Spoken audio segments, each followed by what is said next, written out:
So here I am with DJ Ashden J and DJ SP at the Gratitude Festival for his charity Men's Mental Health. You guys have just come off set. How did it feel? It was good. We were just in the zone, and just a buzz from all the crowd and me as well, getting them all up and hyped. It was just wicked. Wow, I love all those teenage, like that terminology, teenage. How about you? How are you feeling? Amazing vibe, amazing people, amazing crowd, just feeding off the people and the vibe. I've been following him for 2 years, and I tell you why. The reason why I don't have a life anymore on a Tuesday night and a Saturday afternoon is because of these two.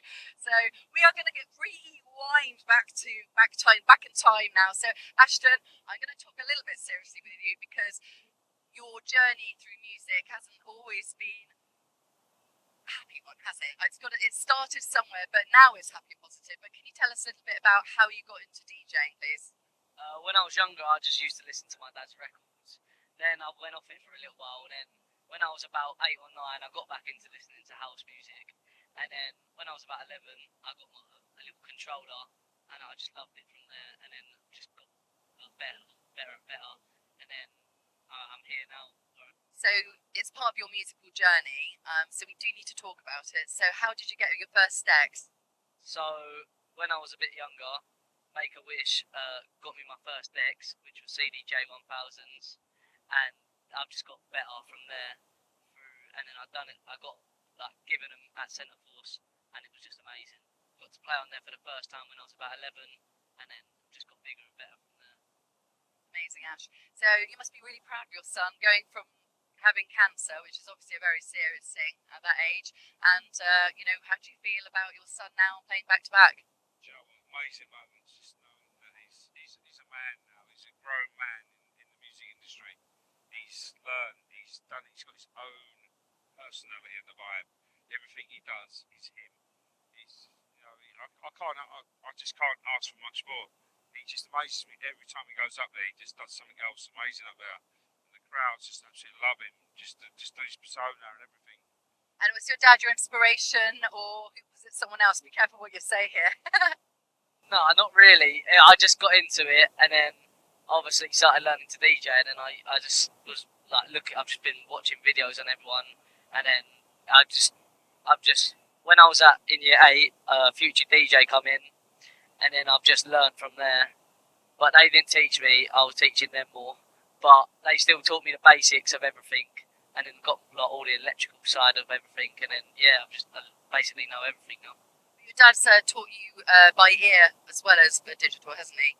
Yeah, because when I was about 10, we got a Technics turntable, and then I had a little mixer, and I've just learned off that.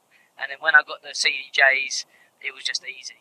And does your dad ever steal your nice decks? I use them. We share.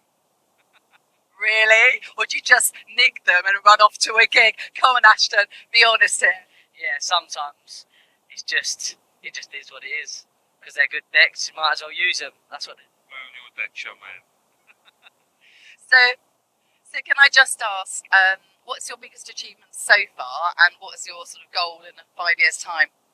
Well, today was my biggest achievement because it's my first festival I've been on the lineup for, and then... That's not true. I saw you at Let's Love Life. You were amazing. Yeah, I played there, but I wasn't on the lineup, and now this year my name's on the flyer, and it's just got better. And in 5 years, I do want to be playing in Ibiza and travelling the world DJing. And DJ SP, do you think you'll be following your son to Ibiza? We're supporting everything he does, absolutely everything he does. Because at the end of the day, what he's got out there, I wouldn't want anyone to take away from him. And do you know what? It's not that he needs me, but he does need me. I mean, he's my son at the end of the day. What he's got to deliver out there is he's got a serious vibe. Oh, he certainly has, because that's why I don't have a life on Tuesday nights or Saturday afternoons. And my friends are like, why are you always in on a Saturday afternoon or a Tuesday evening? So I just want to ask about, where do you play? You play on a radio station, don't you? So Ashden, where do you play and what nights? And do you want to plug a bit? Every Tuesday on Friends FM at 6 to 8 p.m. and you can be in AJ's house for 2 hours playing. The vibes change all the time, just whatever's the newest out we always play. dropping a few classics, deep house, Ibiza house, everything. And what about you? What, my show? Yeah, I absolutely love it. I've played the same show for 3.5 years now. And yeah, Well, I've seen your progress, to be honest, both of yours, from when you first started to now, and it's just incredible. yeah, we've got a massive following on now, which is nice. The support has been amazing from people. And the support for Ashden has been amazing for people out there. And the station is about the musical vibe, not about the commercial side of the industry. It's about keeping the vibe strictly to what the music was all about originally. Can I just ask if you guys have been working on any tracks of your own at the moment? I'll start with Ash first. Yeah, I've got one released track, and it's a bang. You should go check it out. You can find it on SoundCloud, Bandcamp, the lot. And I'm also working on another track. You better tell them what it's called. Oh, I forgot what it's called. It's called. Follow Ashden J on Bandcamp, and then you'll see all the tracks on there, all right? Basically bringing a Chicago vibe from a mind of a 15-year-old that was leaving about in the era, and he's delivering a different style of vibe. You know, production-wise, he's born in a different generation. His mind is in a different generation. He's got an old school mentality towards music and a very grown up. That is amazing, actually. A wise soul. Can I just ask how you found the transition from like playing vinyl to MP3? Was it difficult? Because obviously you're a bit of an oldie, aren't you? Come on. Did you really? Because Carly Denham was saying she found it a little bit of a struggle when she first did. It's just technology at the end of the day. It's just it's not about what's in front of you. We use our ears anyway. We don't, whatever's in front of us. You need to use your ears a bit more than your mouth. He talks way too much. But you know, we can block the screens off. We don't need to have all that technology. We mix with our ears. We mix the sounds. We use the system. We mix analog, digital, backwards, forwards, whatever kind of vibe. It's just what it is. You know, it's moving with the times. And what is the longest set you've ever played? How long, your record set? 7 hours. 7 hours. It's record time. What about you? He looks quite impressed. He looks impressed. How long's your record set? About 4.5, 5 hours. That is not bad at all. The more you play, the more involved you get. And I literally switch off to everything around. Not everything. Everybody around me. Feed off people. Doesn't matter if it's radio, if it's playing out. I can sit and play. Same as Ashton, he's learned to read the crowd out there and deliver the vibe that people want to hear. Get the crowd up. And That is the talent of an exceptionally good DJ, is actually reading the crowd, isn't it? Not just playing what you want to play, but reading the crowd. So if you're playing to the people and you're playing what the people want to hear, and you know when they're reacting on the vibe that you're playing, you will just continue that vibe and you'll just keep uplifting that vibe and bring that vibe. Basically, you'll keep them on that dance floor. It's about keeping people enjoy themselves and something to go home and go, oh my God, I've had an amazing night, listen to that kind of vibe. And that's exactly what he's doing at 15 years. You're absolutely smashing it, and I'm sure I'm going to see you in Ibiza. I'll be getting my plane ticket there, don't you worry, I'm already saving for it. So I just want to go back to your history a little bit. So did you start DJing in your 20s and then you continued? So I got a set of decks, 1986, belt driven. I used to play about at my home quite a lot with soul, funk and hip hop and stuff like that. Really it's just like playing for friends and just playing for myself really. Found pirate radio back in the 80s used to be influenced by a lot of DJs out there back in the day, from soul, funk and listening to all the different sounds.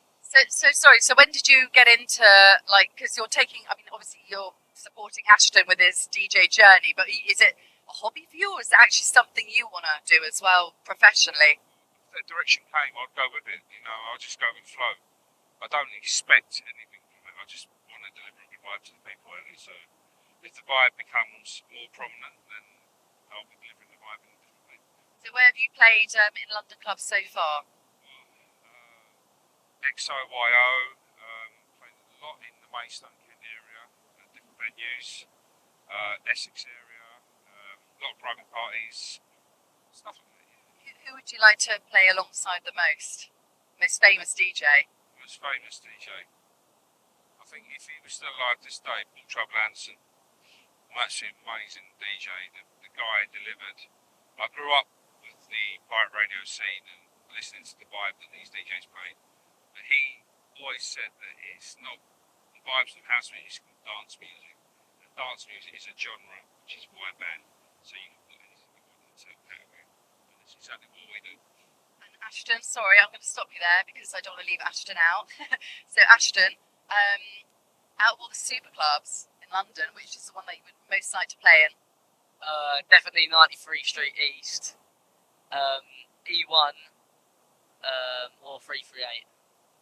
Any reason why? No, it's just because it's a younger crowd, more my age. A lot of my mates can come and join in. Like us oldies, eh? Yeah, exactly. With our beer bellies. Look at that. Look at this. So, which DJ would you most like to play alongside? Most probably Hitty or George Mensah.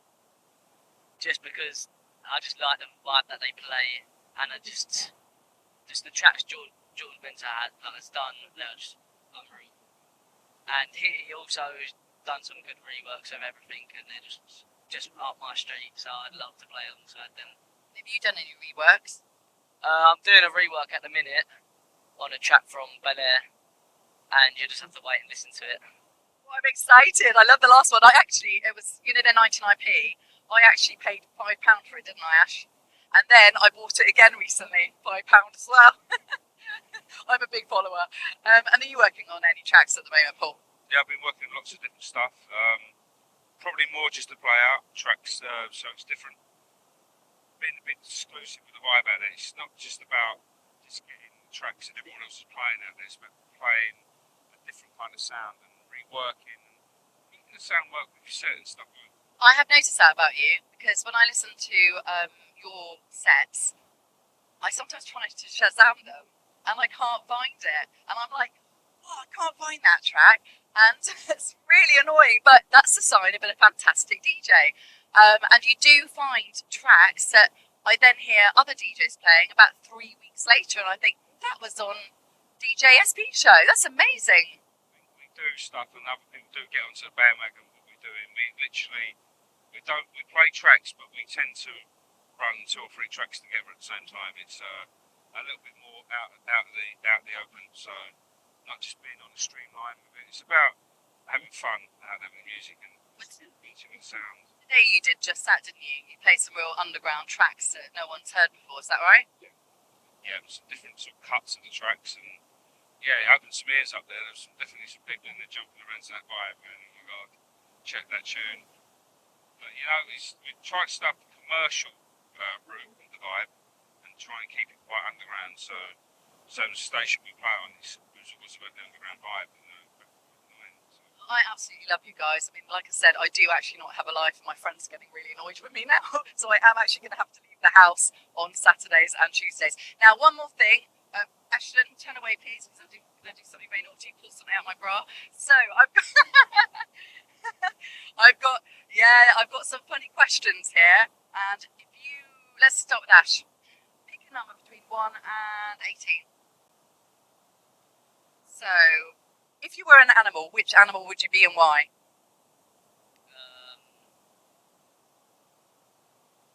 Probably a dog. Because you just get looked after and you get fed. I love that. It's brilliant. Okay, you'll go. I love this game. So, between 1 and 18. The other page. Oh, what's your biggest regret in life? I think there's a lot of those. How long you got? I've got all night. You got a pen and paper? Anybody else? Do you know, it's probably biggest regret is never pushing myself back in the day. I know I had lots of opportunities to do stuff. I just took it straight. You just went with the flow, didn't you? With everything. And if it was what it was, I'm not going in because I want to be a number 1 DJ. It wasn't about that. It was about just going out and enjoying the vibe. Maybe if I push myself more, it might be different. Meant to be quick answers, you know, Paul. You can't get a quick, concise answer from this one. And I'm known as Jessica my step-fontaine calls me Jessica Novelist because I can't do a short text. Right, okay, next one. Because I want to do some more. Okay, 1 to 18. Oh, what's your worst habit? Your dad's. Worst habit is probably never being inside, always being out. Just not. Like a dog, they're always outside, aren't they? Okay, DJST, 1 to 18. Who would you most like to throw on a bonfire? Oh. Can I have a bit of paper? Right. Be honest with you, I wouldn't throw anybody. I know, it's just a hypothetical fun question. I think of Guy Fawkes. Guy Fawkes. Right. Okay, one more for you. 1 to 18. Okay, have you got any secrets that you are willing to give away to the world today?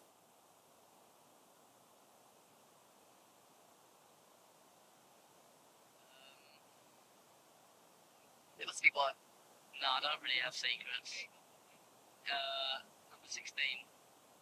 If you're famous, what's your one must-have in your dressing room before you go on stage? A nice rug.